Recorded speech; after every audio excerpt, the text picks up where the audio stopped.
Hi, I'm Elizabeth. This is The Bookish North. Welcome to the second installment of this year's saga long, where we're still reading Egil saga. And this week we have read chapters 23 through 44.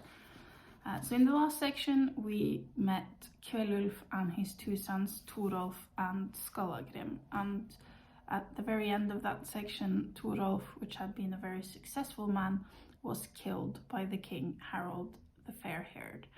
And so in this section it starts off with Kvelulf and Skallagrim figuring out what to do after this event, because of this murder there is now an imbalance that needs to be corrected somehow, and they have two options for correcting this. They can either take vengeance or they can be paid fines to restore their honor in this situation. And they are both leaning towards revenge, but Skallagrim is convinced by some of his friends that he should go to the king to ask for recompensation. And he's reluctant to do this, and he's saying, I can't speak for myself, I'm not good at that. And his friends say that they will speak for him and that everything will be okay, which of course it won't be. As they get there, they do speak his case, but the king doesn't give in. He's saying that if you, Skallagrim, joins me and becomes my man, and if you are successful, I will consider paying fines for your brother. At which point Skallagrim finally does speak for himself, and he basically tells the king to go fuck off, and he runs away. The king sends his men after him to kill him, but with a little help from his friend, Skallagrim gets away and goes home to his father. And now there really only is one option left to them, and that is the path of revenge. And so that's what they do. At one point they capture a ship that now belongs to the king, that previously belonged to Torolf, the son and brother. They capture this ship and they kill nearly every man on it. They let a few go back to the king to tell him what has happened. And after this they pack up all of their belongings and they leave for Iceland. And Kvelulf himself never actually gets to Iceland. He dies on the ship on the way there when they're nearly there. But before he dies, he manages to make arrangements with the crew of his ship, telling them to put him in a casket and throw him overboard, and that wherever his casket washes ashore, that is where Skallagrim should build his new farm, or his new high seat. And that is what happens. And so Skallagrim sets himself up as a big and important man on Iceland. He's giving away land to all of the people that came with him, and he's doing well for himself. And now he and his wife Bera are starting to have children. And so we hear the firstborn son is named after his brother, the first Torolf. So his son is also named Torolf, and then his second son is Egil, Skallagrim's son. And now we finally meet the man who this saga is named after. Only in this section we've read so far, he's still only a boy, but a very particular boy, let's put it like that. Yeah, we see the descriptions of this son is mirroring the description of the first Torolf and Skallagrim himself, with Torolf, the firstborn, being the tall, muscular, blonde, easy to be around, well-liked, and generally a nice and capable guy. And then the second son, in this case Egil, is described as being ugly again. He's described as being like his father. He is still tall and muscular and very capable, and his mother is saying that he is etched out to be a Viking, but he is also described as very difficult to be around. He is very unpredictable, and people don't really like to take him anywhere because they never know what he's going to do. He kind of reminds me of, you know, that one guy in school that everybody was a bit afraid of because you never knew what they would do, and this person was a bit of a bully maybe. That's Egil, I feel like. We hear about him in his early years here, how he very early has a way with words. He makes poetry from a very early age.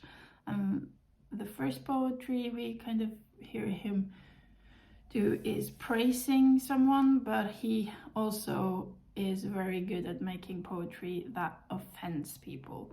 And that is probably one of the reasons why you don't really want to bring him anywhere. We hear about how he's not invited to his brother's engagement party, yet he still goes. And we also hear how his brother don't want to bring him with him to Norway, in which case Egil cuts all the moorings of his brother's ships, so they sail off without anybody on board them and runs ashore on some islands. And he says, if you won't let me come, I'll do way worse than this. And so his brother is actually bullied into taking him along with him. And at this point, Egil is, I think, 12 years old. At this point, he has also already killed his first man, or boy in this case, after they were doing some kind of sport together, where this opponent of Egil, who was like 4 or 5 years older than him and stronger, he won, and he was taunting Egil with the fact that Egil lost. And so Egil went away with another friend. He brought an axe and he buried it in his opponent's skull, and yeah, that caused problems for more people than him. And so we hear about them coming back to Norway. At this point, Torolf has actually made friends with Eirik Bloodaxe, who is the son of Harald the Fair-Haired that the family had a feud with. We hear about how Eirik is sending a gift back home to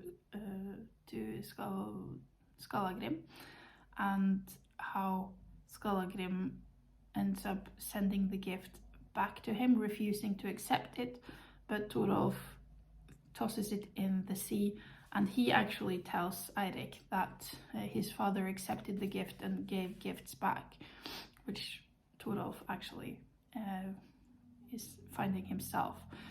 So there's this kind of split loyalty here, I feel like. But Egil is of a different nature, and he doesn't really get along with people in Norway either. He is at this party where he is offending the host, and then he kills the host, and he is starting to have a conflict with Eirik and his wife Gunhild as well, where it gets to the point where Gunhild tries to poison him, but Egil is protecting himself with magic, and he gets away from it. And then it all ends up with him, you know, having committed murder, running away, and this section ends with Eirik saying that in the morning everybody's gonna scour this island looking for him and kill him.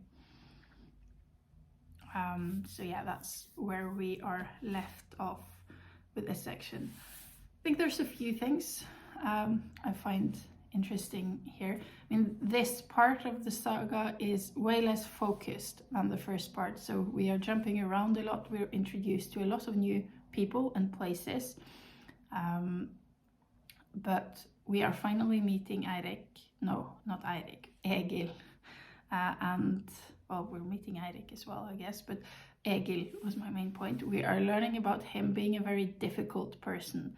So he's the main character of the saga, but he's not a likable guy, and you don't necessarily feel a lot of sympathy with him while reading it. So that's an interesting dynamic to have in this story, I think. We also hear the first hints of him being very, very good with words, and that's something that's gonna be important going forward, because this saga is one of the skaldic sagas, meaning that it deals telling the life of one of the skalds, and Egil is going to be one of the great ones. So that's going to be very interesting going forward. We also we get the first hints about the fact that Egil is also capable of doing magic. We see this in how he is dealing with the situation where somebody is trying to poison him. First of all, he kind of knows that he's about to be poisoned, and he is cutting his own hand and drawing runes with his blood that makes the vessel of this poison drink fall apart. So that is another aspect to this saga, the sort of the magic and the old kind of beliefs that even though this saga was written down at a time where Christianity had a solid hold on the nation, these remnants of the old is still part of this. And Gunhild herself, the queen of the wife of Eirik Bloodaxe, is also a very, very interesting character. We met her in Njol Saga that we read last year as well, and she was fascinating to many people then. I also read this week the saga of Harold the Fair-Haired, because we read so much about him here. Last time I wanted to reread that and to reacquaint myself with that side of the story, which isn't all that different actually from this. It's just, you know, the things that are described in Egil saga are, most of them are not even mentioned in that saga. It focuses on different times of the king's life. But we hear the story about how Eirik met Gunhild, which is itself an interesting story, because Gunhild was the daughter of a very important man on the west coast of Norway, but she had been sent to the Sami people in the north to learn magic. And so she was living there, and she was at that point a very skilled magician when she met Eirik, when he was out raiding in that part of the country. And Gunhild is described as having 2 suitors from the Sami people, and they were competing over her, and she conspires with Eirik to make him kill them, and then she leaves with him and goes home, and he asks for her hand in marriage, and that's how they met. So she's also set up as this really knowledgeable and powerful woman in her own right through her magic. So I think that strain of this saga is also interesting to follow, to see the belief in this old system of magic that is still carried through, even though it's written down in an age where this was considered superstition. So this is where we're at the saga at this point, and even though I have read this before, I am really eagerly awaiting what comes next. So I'll see you again for more updates next week. Until then, bye.